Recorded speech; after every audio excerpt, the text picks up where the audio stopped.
Boa tarde a todos. Boa tarde, graça e a paz de Jesus. Eu sou crente, eu compreendo com a graça e a paz mesmo, pronto. Tem jeito, não. Bom, mas para mim é uma alegria estar aqui, né? O Renato já tinha me chamado para a semana passada. Eu falei, cara, tem um compromisso na minha igreja na semana passada.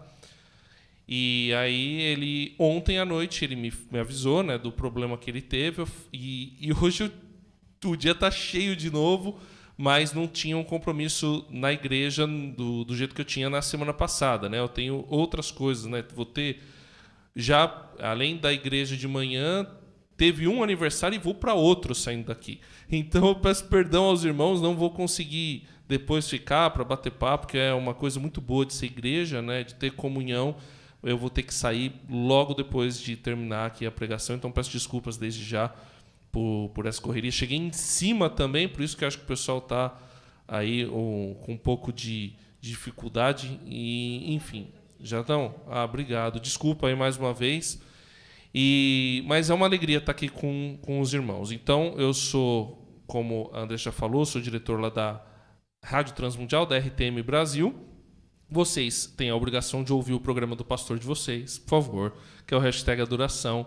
Ele está nas plataformas digitais. A gente substituiu por um outro programa enquanto ele estava em reprises, mas vai voltar em agosto, de acordo com a promessa do Renato.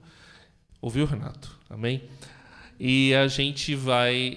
enfim, é um projeto muito legal, mas a RTM Brasil tem muitos programas e muitos podcasts que você pode acompanhar, tanto sobre adoração e arte, que creio que é uma das vocações dessa igreja, como também de estudos bíblicos e programas para mulheres, para homens, outros conteúdos que a gente nem gosta de pensar que são tão evangélicos assim, mas que transmitem a palavra de Deus de uma maneira que todas as pessoas possam acompanhar e conhecer. Oh, glória! Obrigado. Bom, a gente vocês estão aprendendo aqui sobre o livro de Êxodo e falando sobre essa importante questão do tabernáculo. E está de parabéns pela escolha das músicas, viu, Renato? E, irmão, aliás, boa noite, Renato. Tudo bem? Beleza? Tudo bom, cara? Eu quando você falou que a gente... essa escolha aqui do Renato parece que foi junto com meu pai, eu teria escolhido as mesmas músicas. Então, será que eu estou ficando velho? Mas eu já estou conformado com isso, irmãos, porque eu ouvi uma frase muito boa do comentarista esportivo Paulo Vinícius Coelho, que falou o seguinte: só existe um jeito de não envelhecer, e eu prefiro envelhecer. Então eu estou com ele. Eu prefiro envelhecer também, porque o outro jeito, né? Se bem que outro jeito é bom também, ia estar com Jesus, tá ótimo. Mas... Perfeito. Não, mas é sempre com emoção, senão não tem graça, Andressa, né? Então, o que está sendo conversado aqui sobre o tabernáculo, a presença gloriosa. O tabernáculo é uma habitação para a glória, a gente está na parte 2. Semana passada, o João Paulo falou com os irmãos, eu vi até um trechinho do que ele colocou a respeito da imanência e transcendência. O João Paulo gosta de usar essas palavras difíceis, né? Essas coisas assim, né? Mas acho que vocês aprenderam a imanência, a aproximação de Deus, Deus se fazer presente entre nós, e a transcendência, que ele é totalmente outro. E o tabernáculo, ele tem tudo a ver com isso. Porque o tabernáculo, ele é, como disse a música última que vocês colocaram do Beto Tavares, que eu não lembrava de ter ouvido, Deus se fazer presente entre nós. Deus armar a sua tenda entre a gente. E essa série em Êxodo, é muito interessante como a Bíblia ela tem essa questão da presença de Deus muito forte, porque ela é uma necessidade do nosso coração. Em Eclesiastes vai dizer que Deus colocou no coração do homem o desejo pela eternidade. Mas por que o desejo pela eternidade? A gente descobre em Gênesis que o homem foi feito para ter relacionamento com Deus. E o que é a morte do homem? Quando Deus vira para o homem e fala: quando vocês comerem da árvore do fruto do conhecimento ou o fruto da árvore do conhecimento do bem e do mal, vocês com certeza vão morrer. Morte é estar longe de Deus. Morte é se afastar de Deus, é perder o relacionamento, é perder a presença de Deus. Porque a gente só tem vida com a presença de Deus. E em vários trechos do Antigo e do Novo Testamento, fica muito claro que há um problema em não ter a presença de Deus. Isaías, quando recebe a visão lá do capítulo 6, ele recebe a visão da presença de Deus num momento de crise, porque morreu o rei. Onde está a nossa segurança se o rei morreu? E aí a presença de Deus mostra que o rei de verdade continua soberano, governando, ainda que o rei terreno tenha falecido. Ezequiel, quando ele está longe da terra, longe do templo, longe daquilo que a maioria dos israelitas entendiam que era a presença de Deus, ele está perto do rio Quebar, lá na Babilônia. De repente, o que acontece? Ele tem a visão da presença de Deus, que mostra que a presença de Deus com o seu povo não dependia de um espaço físico, não dependia de um templo. E o final do livro de Ezequiel é maravilhoso, porque ele descreve toda a cidade e termina dizendo que o nome da cidade será "O Senhor está aqui". Porque longe da presença de Deus, a gente não pode viver. A gente só consegue ter vida na presença de Deus. E o tabernáculo mostra isso. Em Êxodo, nós vemos que Deus elege Moisés, um homem, para livrar o seu povo da escravidão, retira milagrosamente esse povo do Egito e leva para o deserto, onde ele se revela para o seu povo. E ele faz uma aliança com ele. Essa aliança não apenas é assim, nós vamos fazer um concerto, vamos fazer uma aliança, vamos fazer um acordo, um contrato de serviço, mas eu também vou dar para vocês uma maneira de me adorar. E eu vou dizer como vocês devem servir e viver e me adorar. Então, ele estabelece a adoração em um lugar adequado e de maneira que apontasse para a redenção. E para a construção desse lugar foi necessário trabalho e capacitação. Por isso que a gente vai hoje prestar muita atenção no capítulo 31, dos versículos 1 ao 11 de Êxodo. Então, se você puder abrir sua Bíblia em Êxodo 31, versículos 1 a 11. Enquanto isso, eu devo te dizer que este capítulo é o fim das instruções a respeito do culto que Israel deveria prestar. E começa no capítulo 25. Inclusive, é esse o trecho de estudo aí dessas mensagens, capítulos 25 a 31. E aí eu falei para o Renato ontem, Renato, eu tenho uma mensagem pronta, que é o que dá do capítulo 31, de 1 a 11. Beleza? Ele falou, beleza. Então, beleza, Renato. Mas a gente vai... O legal desse trecho é que ele vai ter uma listinha que a gente vai poder rever várias coisas do capítulo. Mas eu gosto muito desse capítulo e daqui a pouco eu digo por quê. No capítulo 25, quando Moisés está no Monte Sinai, Deus inicia falando sobre a necessidade do povo trazer ofertas para a construção da adoração. Deus fala, o povo precisa ofertar voluntariamente, porque a igreja só pode andar junta. A igreja não consegue andar só fazendo as coisas. Todo mundo tem que participar, e todo mundo participa também com os seus bens, trazendo voluntariamente. E cada um traz daquilo que pode. E Deus fala isso para Moisés, pedir as ofertas para o povo. E então ele começa a dizer a respeito dos elementos da adoração. Ele fala a respeito dos principais elementos do tabernáculo mais para frente, depois sobre a construção do tabernáculo, que em outras traduções também é chamada de tenda do encontro, lugar onde se encontra com Deus, porque tabernáculo não era um templo, era uma tenda grande no lugar onde Deus se fazia presente para Moisés, para o sacerdote e também para o povo. E o livro de Êxodo termina com algo muito importante acontecendo no tabernáculo. Se você quiser saber, vai ter que ver a série até o final. E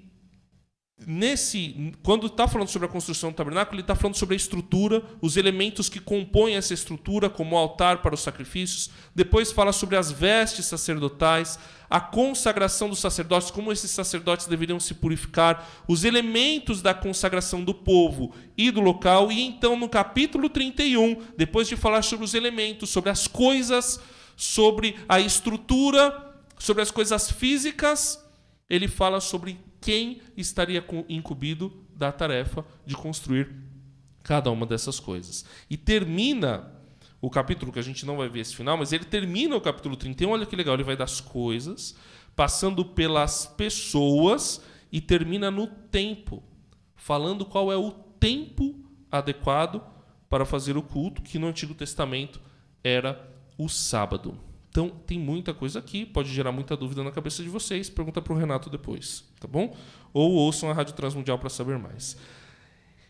E aí a gente vai chegar no capítulo 31, que é o objeto aqui do nosso estudo, que é onde Deus vai falar conosco hoje, para nós conhecermos as pessoas que foram designadas por Deus para a construção desta tenda do encontro, que é chamada também de tabernáculo, lugar da presença de Deus. Eu prefiro. Obrigado. Valeu.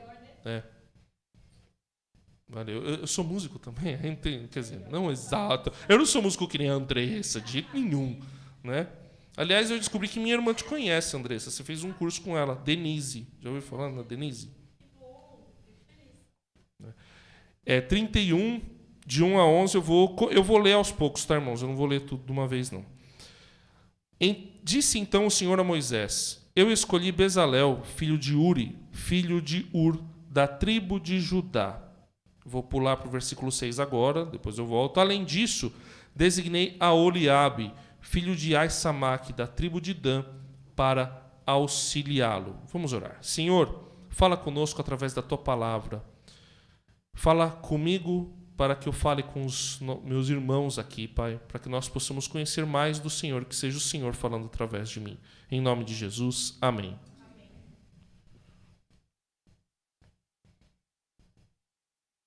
Então, no capítulo 31, a gente começa vendo dois personagens.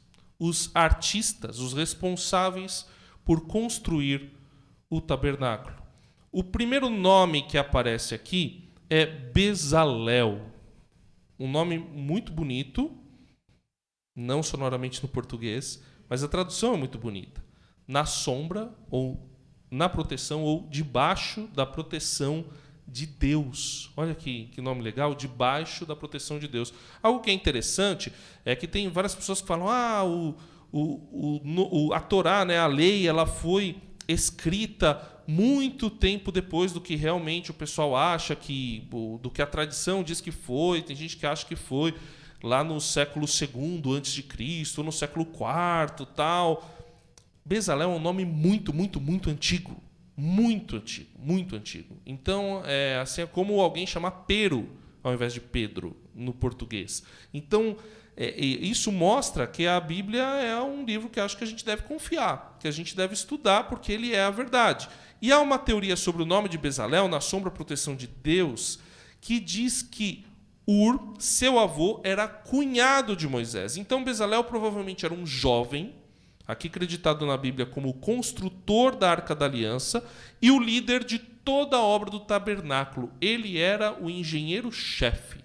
Ele mandava, ele ordenava como as coisas deveriam ser feitas, e muitas dessas coisas ele mesmo foi e colocou a mão. E a gente vai ver por que ele colocou a mão, por que ele foi capacitado para colocar a mão. Então, ele é na sombra proteção de Deus. E o outro personagem que aparece é Aholiabe, cujo nome significa o pai é minha tenda, ou o pai é meu tabernáculo. Mas de que pai? O pai divino, o Deus, o Abba, é minha tenda ou meu tabernáculo. Aholiabe era, então, como o nome está falando da tenda, ele era um artesão, um projetista e um bordador. O nome já mostra que ele provavelmente herdou o ofício de família. A gente sempre tem que lembrar, né? Hoje a gente ainda vê, eu sou de família de médico, eu sou de família de pastores, o fulano é de família de engenheiro. Há muitos anos atrás era muito comum que isso acontecesse. Existia uma profissão que era a profissão daquela família. Então, ali era a família dos construtores, ali era a família dos bordadores, ali era a família dos sacerdotes, a família dos agricultores, do pessoal que trabalhava com pecuária.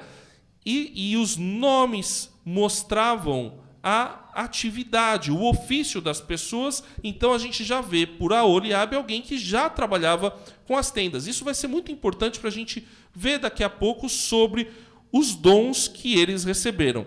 O fato é que a preservação do nome dos artistas mostra a sua importância.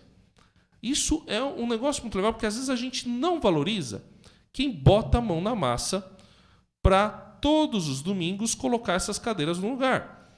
Quem vai e monta o som. Eu costumo dizer, para vocês que estão aí no som, que o trabalho de vocês é o mais ingrato de todos na igreja. Sabe por quê? Se dá tudo errado, o que o pessoal faz? Olha para trás. Se dá certo, alguém chega para você e fala: irmão, foi uma bênção o som hoje, viu? Glória a Deus pela sua vida, porque, olha, o irmão acertou a frequência direitinha, viu? Valeu, porque naquela hora que deveria dar microfonia não deu. Parabéns, irmão. O seu irmão foi ungido de Deus para fazer isso. A gente não fala. Aliás, por quê? Porque quando tudo dá certo, é um pessoal que realmente não aparece. Agora, a Bíblia fez questão de registrar o nome de pessoas que não tinham um cargo de liderança visível, ou que falavam para o povo, que levavam a mensagem, mas registrou pessoas que botaram a mão na massa e fizeram o tabernáculo acontecer, e construíram a tenda, e fizeram a arca, e fizeram os utensílios, registraram o nome dos chefes desse pessoal.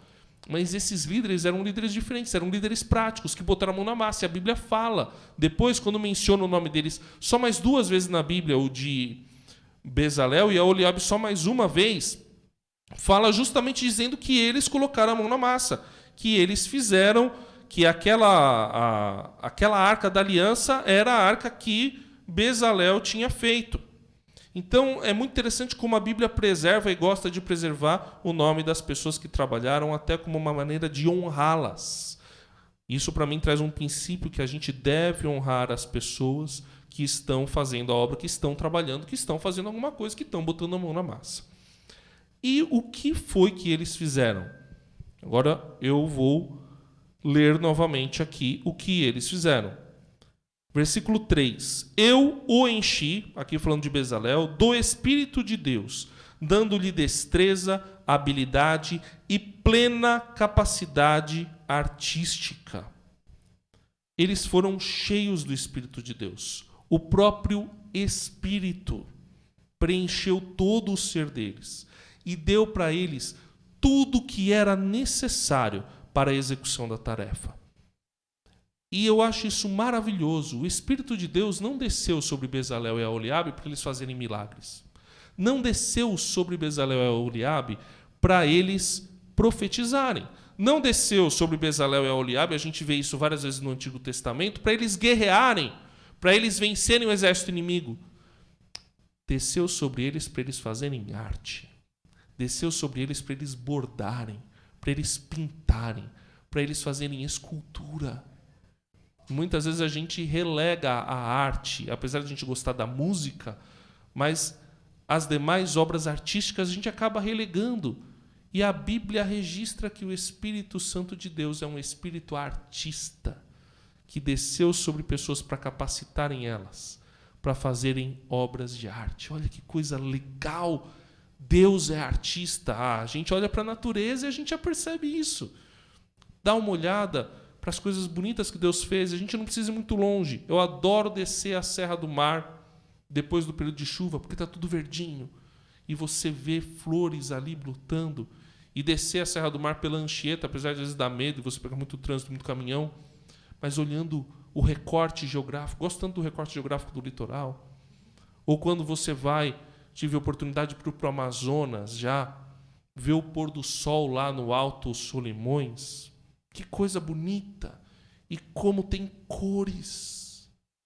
Deus é artista e colocou o Espírito dele em artistas para fazerem o tabernáculo bonito, como uma grande obra de arte. Isso é muito legal. Deu a eles destreza, a facilidade e ligeireza de movimentos, especialmente com as mãos, cada detalhe feito de maneira que deveria ser perfeita. habilidade para saber executar bem, esculpir bem, cortar, pintar e bordar corretamente. E eu, como um cara que sou -4 em educação artística, sabia que a única nota baixa que eu tenho, irmãos, no meu ensino fundamental inteiro, da primeira e oitava série, é educação artística. A única, tirei 6. Sou horrível, não sei cortar. Se eu faço um círculo, sai um retângulo. Sou horrível. Tem um cara da rádio, o Rubinho Pirola, como eu invejo, ele tem paralisia infantil e ele fala, faço um círculo sem precisar de um compasso. Eu, com compasso, erro. Então, eu fico impressionado com pessoas habilidosas em arte. Como é um negócio bonito, alguém que sabe executar bem, esculpir, como é difícil cortar, e tem gente que corta com uma facilidade, é um trabalho difícil, que requer habilidade, e ali precisou do Espírito Santo de Deus para poder fazer. E plena capacidade artística, alguém precisa ter sensibilidade para fazer essas coisas, né? Eu tenho sensibilidade para texto, mas para coisa visual sou horrível. Dá para perceber aqui, né? Peço desculpas também. Se eu errei na tipo, porque tem gente, quem tem sensibilidade artística visual, olha para a tipografia. Você sabe o que é tipografia, né? Que são as letras, né? A arte de fazer as letras. E fala assim, ai, que fonte feia você escolheu. Tinha que ter escolhido a outra, tal, não sei o quê. Irmãos, para mim, eu só sei que é com serifa é pior para ler, mas é bonita. E sem serifa é melhor para ler. É só isso que eu sei, tipografia. O resto, sem nada. Serifa é uns negocinhos assim que fica, né? Quando você faz assim. Isso é serifa. Então, quem tem sensibilidade para isso, e o Espírito Santo, olha quanta coisa o Espírito Santo teve que fazer da destreza, da habilidade, da sensibilidade, capacidade artística, de poder construir o tabernáculo, de poder expressar através da arte os sentimentos, porque a arte é expressão, e expressão dos sentimentos. E como é legal alguém consegue expressar sentimento numa construção. Arquiteto consegue expressar sentimento num prédio. Que coisa legal. E o que é bonito aqui, nesse texto, é que por que o Espírito Santo precisou capacitar? Porque não era apenas os sentimentos próprios que os artistas precisavam expressar. Eles precisavam expressar o sentimento da comunidade. Eles precisavam, aliás, expressar o sentimento de Deus para a comunidade, para comunicar com a comunidade. Então, o Espírito Santo deu essa capacitação toda para que eles pudessem desenhar e executar. Foi uma capacidade para a arte da escultura, do bordado e do desenho. Então, quando a gente vai ler o texto aqui, no versículo 4, ele deu plena capacidade artística para desenhar e executar trabalhos em ouro, prata e bronze, para talhar e esculpir pedras, para entalhar madeira e executar todo tipo de obra artesanal. Então, foi algo difícil, algo complexo que o Espírito Santo de Deus capacitou essas pessoas para fazerem. Essas esculturas com metais que envolviam muito esforço, concentração e foco. Hoje a gente olha um negócio de metal, já imagina coisa feita com raio laser. Imagina isso sendo feito há 3.500 anos atrás. Trabalho com fogo, trabalho metal no metal. Como a coisa deve ter sido difícil de fazer, derreter o ouro, a prata, o bronze, para depois cobrir as coisas feitas de madeira, correndo o risco de dar errado. Também havia muito trabalho com madeira, que também hoje a gente faz com alguma facilidade, naquela época com ferramentas muito mais primitivas, bordados, e era muita coisa para ser bordado, não é o bordado, não é o ponto e cruz, é a coisa um pouco mais extensa, mais difícil, sem máquina para ser feita. Era necessária muita gente para fazer esse trabalho. Muita gente que foi importante para poder executar isso daqui. Por isso que Deus fala no versículo 6, que além de Bezalel, ele designou a Oliabe, filho de Aizameque, da tribo de Dan, para auxiliá-lo, e também capacitei todos os artesãos para que executem tudo o que lhe ordenei. Então teve muita gente envolvida, muitas pessoas trabalhando ao mesmo tempo para executar essa grande obra do tabernáculo, da tenda do encontro. E E aí eu fico com uma pergunta, quando eu olho isso aqui, e uma pergunta que muita gente tem, e que a gente deve aplicar já para os dons espirituais. A pergunta que fica é Deus quem capacita especificamente para executar? Ou Deus apenas potencializa capacidades naturais? Vamos dar um exemplo, né? A gente sabe da Andressa que tem uma capacidade muito grande para cantar e para ensinar pessoas a cantarem. Isso é dela? Ou depois que ela se converteu e o Espírito Santo trabalhou na vida dela e deu a ela dons, ela não sabia nada de música e de repente aconteceu? O que vocês acham? Os dois. Eu concordo com você. Eu acho que é os dois. E eu vejo a Bíblia falando isso nos próprios nomes. Bezalel, que vamos lembrar do nome de Bezalel, que era na sombra a proteção de Deus. Não sei como era da tribo de Moisés. Talvez conhecesse alguma coisa, mas talvez não fosse exatamente um artesão, um artífice. Agora, Oliabe veio da família. E foram designados artífices para auxiliarem eles todos. Mas o Espírito Santo os capacitou. Eu gosto de pensar que existe uma sincronia perfeita em tudo que a gente faz, entre aquilo que a gente já nasce e aquilo que o Espírito Santo nos movimenta, nos capacita. E às vezes ele nos capacita sobrenaturalmente. Mas se a gente pensar bem, aquilo que a gente já nasceu tendo, por exemplo, Andressa, com uma capacidade... Estou usando o seu exemplo só porque eu te conheço e não os outros. Né? Mas eu conheço o Adalmo também. Tudo bom, cara? Aquilo que a gente já nasce com capacidade natural, foi Deus quem deu também. Porque foi Ele que nos criou.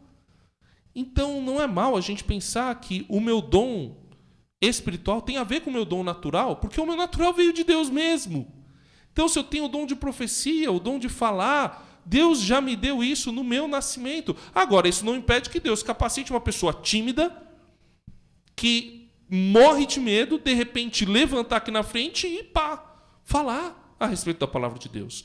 As duas coisas acontecem, as duas coisas são verdade, as duas coisas podem acontecer. Agora, é bonito ver que uma pessoa que naturalmente nasceu com uma capacidade, com um talento, é potencializada pelo Espírito Santo de Deus para poder fazer algo para Deus, para glorificar a Deus e para abençoar outras pessoas. O que deve ser o caso disso aqui. Deus potencializa as habilidades naturais para a sua obra e pode capacitar pessoas que naturalmente são incapazes, pois Ele é um Deus de milagres. Ele pode fazer isso. Agora, o fato, se você olhar a sequência do texto depois dos demais capítulos, tem muita coisa para ver. Toda a comunidade participa, seja com as suas habilidades, seja com aquilo que doaram. Então é bonito ver que esse tabernáculo foi uma construção coletiva. Deus, os artistas e todo o povo participando junto. Isso é igreja. Uma comunidade, ela é construída com Deus, obviamente. Se Deus não tiver no negócio, não existe igreja, vai ter uma ONG, vai ter qualquer outra coisa, mas não vai ser igreja. Para ser igreja tem que ter Deus. Tem que ter líderes, obviamente, tem que ter pessoas que vão à frente, que vão orientar, que vão colocar, mas tem que estar todo mundo junto. Tem que estar todo mundo ali fazendo, ajudando, discipulando, testemunhando, contribuindo, participando, às vezes dando pitaco chato mesmo, né? Porque semana passada tive uma reunião, não devia falar, mas semana passada tive uma reunião com um grupo de louvor. Oh, Jesus, que beleza. Mas foi uma bênção, porque eles apontaram coisas que precisávamos melhorar. E, graças a Deus, estamos melhorando lá na nossa igreja. Então, é importantíssimo a gente entender que igreja é gente participando, fazendo tudo junto com Deus. E se não for assim, não existe igreja. Se não tiver Deus, não tem igreja. Se não tiver líder, não tem igreja. E se não tiver povo, também não tem igreja. Ouviu, Renato? Às vezes é chato o povo, mas é importante. É fundamental. Então, o que foi que eles construíram? O que foi que eles fizeram? Vamos dar uma olhada nessa lista de produtos que foram realizados pelos nossos, sob a liderança de Bezalel e Eliabe. E eu vou lendo aqui os versículos de 7 até o 11 aos pouquinhos. E se você quiser, de repente, anotar, colocar, né, no seu celular, tem algumas coisas interessantes aqui para você ver. Primeira coisa, a tenda do encontro, ou o tabernáculo, que era o local onde Deus se relacionaria com o seu povo e o povo pecador encontraria a redenção no seu Senhor. O tabernáculo, que é o lugar do encontro. Agora, é importante a gente entender que foi um lugar especificamente escolhido, mas ele só é santo por causa de Deus. Ele não é santo por si só. E não adianta procurar tabernáculo, procurar Arca da Aliança, procurar templo, procurar nada disso. Deus está aqui hoje. Hoje é tabernáculo. Onde a gente está é tabernáculo, é tenda do encontro. Mas era importante que o pessoal entendesse que Deus quer se relacionar com o seu povo. E escolheu aquele lugar. Então, agora é interessante que quando você vê a tenda do encontro, porque era móvel. Então, o povo, na verdade, Deus, na verdade, estava junto com o povo, andando junto com o povo. E onde armasse, pá, Deus chegava. E naquele lugar, Deus se encontrava com o povo. Mas naquele lugar, o povo encontrava redenção em Deus. Porque é isso que a gente precisa quando a gente se encontra com Deus. A gente precisa de redenção. A gente precisa ser redimido. Outro elemento que aparece que eles construíram aqui foi a Arca da Aliança. O que é a Arca da Aliança? A gente viu quando a gente estava cantando, tem uma representação em algum lugar ali naquela foto de fundo, mas a gente viu numa outra, quando a gente estava cantando, que é aquela arca, um baú, com querubins em cima. Os querubins escondiam o rosto e tocavam com as asas. Ela formava uma espécie de trono. Por quê? Porque a arca simbolizava a presença de Deus. E no Antigo Testamento tem umas histórias interessantes sobre isso. A arca é levada para frente de ídolos lá da Filisteia, lá no reinado durante quando Samuel era juiz. E aí a arca é colocada na frente dos ídolos, até como uma forma de humilhação. O pessoal do povo inimigo saía, quando voltava os ídolos estavam com a cara no chão na frente da arca. Porque a arca simbolizava a presença de Deus. A arca é a presença de Deus. Ela tinha esse símbolo da presença de Deus e do trono onde Deus estava assentado. Agora é interessante que ele destaca aqui, ainda no versículo 7, a tampa que está sobre ela e todos os outros utensílios da tenda. O que é essa tampa? Em outras traduções, chamam de propiciatório. A palavra original vem da mesma raiz para expiação. Então, quando fala dia da expiação, a palavra original é muito parecida, ela tem a mesma raiz da palavra que aqui é traduzida como tampa. Que, na verdade, a tradução é difícil. Deveria ser algo como cobertura. Por que é importante destacar a tampa? Por que nesse texto destacou a tampa? Essa palavra é usada no Novo Testamento em Romanos 3:25, em Hebreus 9:5, depois uma variação em 1 João 2:2 e 4:10. Se você quiser anotar, Romanos 3:25, Hebreus 9:5 e 1 João 2:2 e 4:10. Para se referir a quê? A Jesus como aquele que nos substitui diante de Deus, como aquele que cobre os nossos pecados, para que Deus se esqueça deles e dessa forma sejamos justificados e purificados. Deus senta em cima do nosso pecado e esquece dele. E aquele que é a tampa para que Deus se esqueça do nosso pecado é Jesus. Jesus se fez propiciação pelos nossos pecados.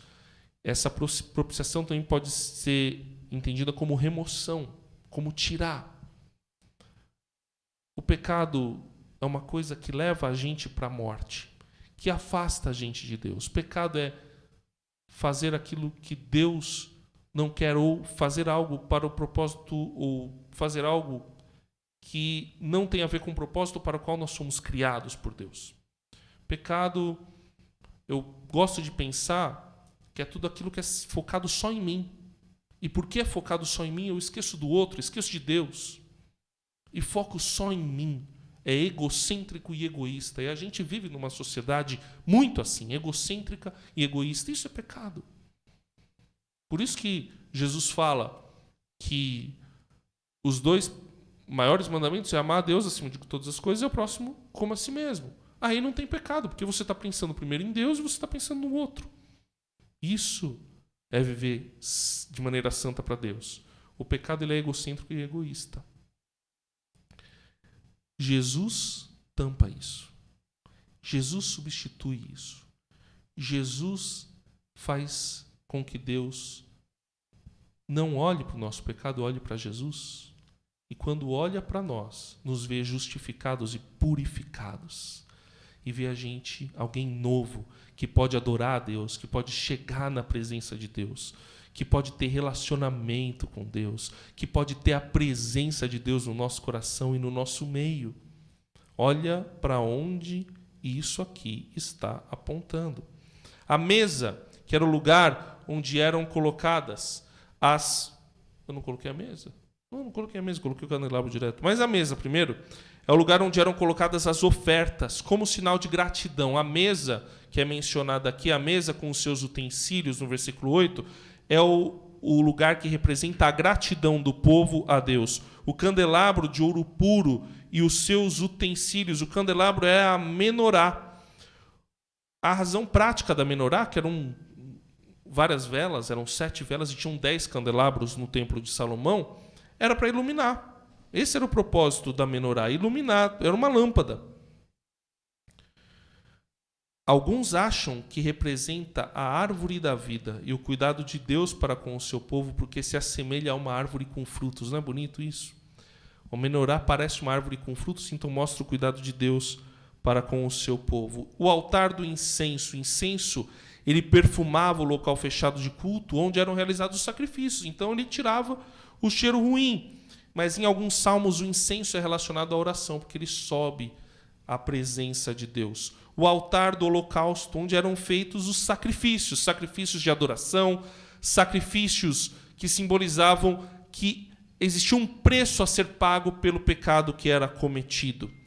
A bacia, onde eram feitas as lavagens cerimoniais, a água que tem a ver com a purificação, e as vestes litúrgicas. Quando você olha para as vestes litúrgicas com bastante atenção, as vestes dos sacerdotes, elas testificavam com todas as suas cores, com a estola, com tudo que ela tem, elas testificavam a presença de Deus entre seu povo e a disposição de Deus para perdoar. Coloca isso no seu coração. Deus sempre está disposto a perdoar você. Deus sempre está disposto a me perdoar. Deus é um Deus perdoador e misericordioso.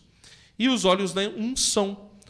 O óleo da unção que simbolizava o Espírito e a capacitação que vem pelo Espírito para o sacerdócio e para a liderança, mas também no Salmo 133 fala que quando os irmãos estão em união é como o óleo que desce sobre a cabeça, a barba de Arão e até a orla das suas vestes, ou seja, o óleo que cobre o corpo inteiro, o Espírito Santo que une todo o povo. Então representava também a comunhão entre as pessoas, a comunhão entre o povo de Deus, a comunhão que deve existir entre a gente que se chama igreja, reunião. No Rota 66, o professor Luiz Saião destaca que o interior do tabernáculo, com seus elementos e desenhos, de alguma maneira reproduzia o jardim do Éden. Então, olha que coisa legal. O homem tinha sido afastado do jardim do Éden. Agora, com a tenda do encontro, de certa forma, emulava, simbolizava o jardim do Éden, o lugar da presença de Deus. E o que é bonito é que em Hebreus, lá no capítulo 8, versículo 5, vai dizer que o tabernáculo era uma cópia imperfeita do original, do celestial. O que isso mostra para a gente sobre a arte que Bezalel e Aholiabe estavam fazendo? Que a arte deles era profética. Ela apontava para o santuário celeste, para a obra de Cristo e para a redenção de Deus. Tudo o que eles estavam fazendo não era em vão, tinha significado, comunicava, assim como tudo que a gente deve fazer na igreja, deve ter propósito, deve ter significado, deve comunicar, deve abençoar, deve unir, deve glorificar a Deus e deve santificar e deve evangelizar também. que a gente aprende olhando para toda essa lista e olhando para esse texto? Que, em primeiro lugar, a arte comunica a vontade de Deus e abençoa o povo. O tabernáculo, ele não estava lá só para ser o lugar onde as pessoas iam. Ele comunicava. Quando as pessoas entrassem no tabernáculo, elas deveriam olhar para todos aqueles elementos e lembrar daquilo que Deus estava fazendo com elas, por elas e através delas. Quando nós temos contato com essa arte divina, nós podemos nos afastar do profano. E o que é triste é ver que a nossa tradição evangélica abandonou a arte, especialmente escultura, pintura e arquitetura. Mas a gente deve ter consciência que Deus é o Senhor daquilo que é belo. Coisas feias e mal feitas desagradam as pessoas porque desagradam a Deus. Deus não gosta de coisa feia. Deus não gosta de coisa mal feita. Deus gosta de coisa bela e que é bem feita. Claro que o belo é diferente para cada pessoa, né? Tem gente que gosta de um jazz assim, mais dissonante. Tem gente que gosta de algo mais clássico, né? Mais harmonioso, consonante. Mas Deus gosta do belo, gosta da arte que tem propósito. E a arte deve ser produzida para a glória de Deus e deve ser produzida entre a gente também. A gente deve entender que o Espírito, ele é artista. Quem capacitou aqueles artistas foi o Espírito Santo.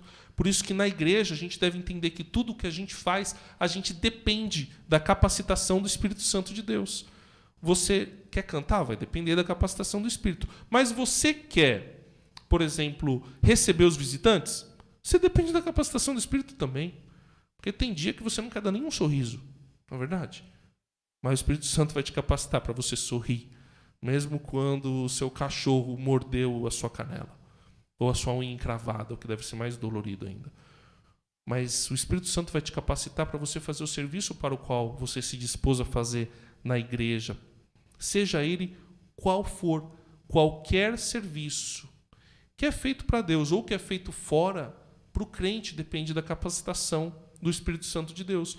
Porque quando você está no seu trabalho, por exemplo, você está testificando do amor de Deus. Se você é um vendedor, a maneira como você atende seu cliente vai testificar a respeito do amor de Deus e vai glorificar a Deus.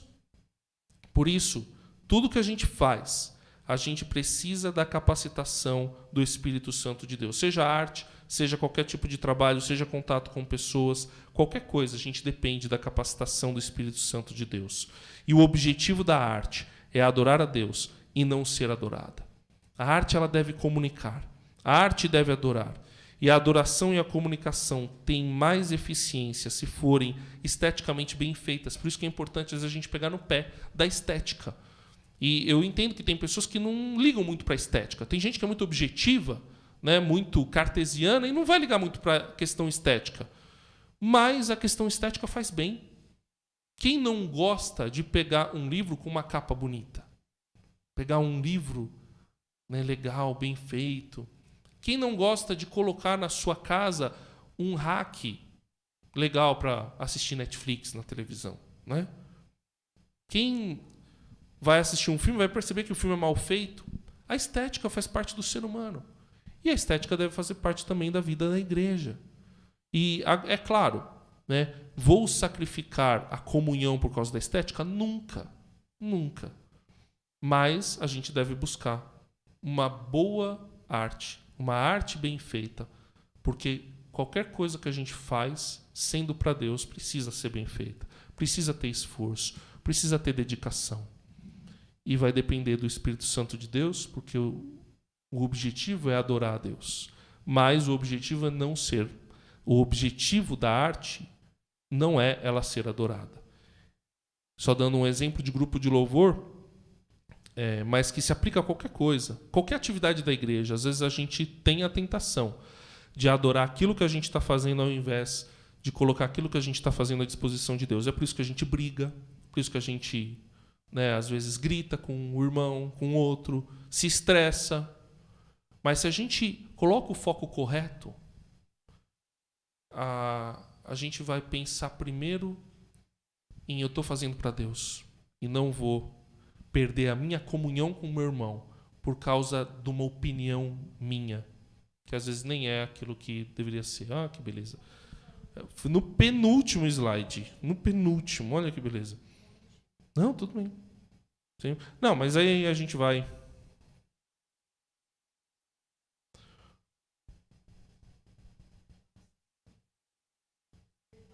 Relaxa. Tem um outro salvo?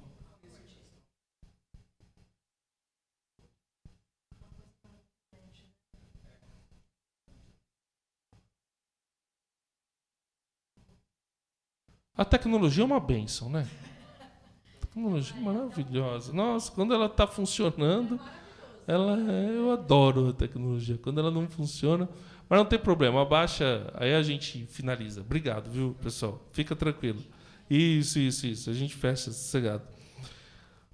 Vamos ler o último versículo desse trecho, versículo 11, parte B. Tudo deve ser feito exatamente como eu lhes ordenei. O que eu devo fazer? Você deve fazer exatamente o que Deus mandou. Como eu devo fazer? Do jeito que Jesus falou para fazer. E o que é interessante é que no Novo Testamento não tem as regrinhas assim, a liturgia do culto deve começar com oração, tal. Não. Ela deixa liberdade para a gente, mas ela diz que entre vocês não deve haver dissensões, não deve haver brigas. Então, a Bíblia dá para a gente caminhos muito mais de relacionamento com o nosso próximo. E ela deixa a gente livre para criar, para poder fazer a cantata do jeito que a gente quiser, a liturgia do jeito que a gente quiser, o PowerPoint do jeito que a gente quiser. Deus gosta de ver a gente criando, porque Ele é criador. Ele gosta que a sua criação também continue o seu legado de criação. Deus gosta de ver a gente produzindo. Quando a gente olha para os primeiros capítulos de Gênesis e vai vendo o caminho que Caim tomou, ele vai e constrói uma cidade. Então a arte na Bíblia, ela, depois de Adão e Eva, ela toma um caminho muito ruim. A arte profana e perversa foi usada para a destruição da humanidade. Só que Deus ressignifica a arte e os trabalhos manuais desde Noé, que constrói a arca, e agora com o seu tabernáculo por meio de Bezalel e Aholiabe, e Ele quer ressignificar a arte através da nossa vida. Ele quer ressignificar o mundo através de mim e de você. A gente pode ser usado, capacitados pelo Espírito Santo de Deus, para ressignificar as coisas e para apontar para Deus e para mostrar como Deus é bom, perdoador e misericordioso e com isso comunicar a vontade e a verdade de Deus para as outras pessoas.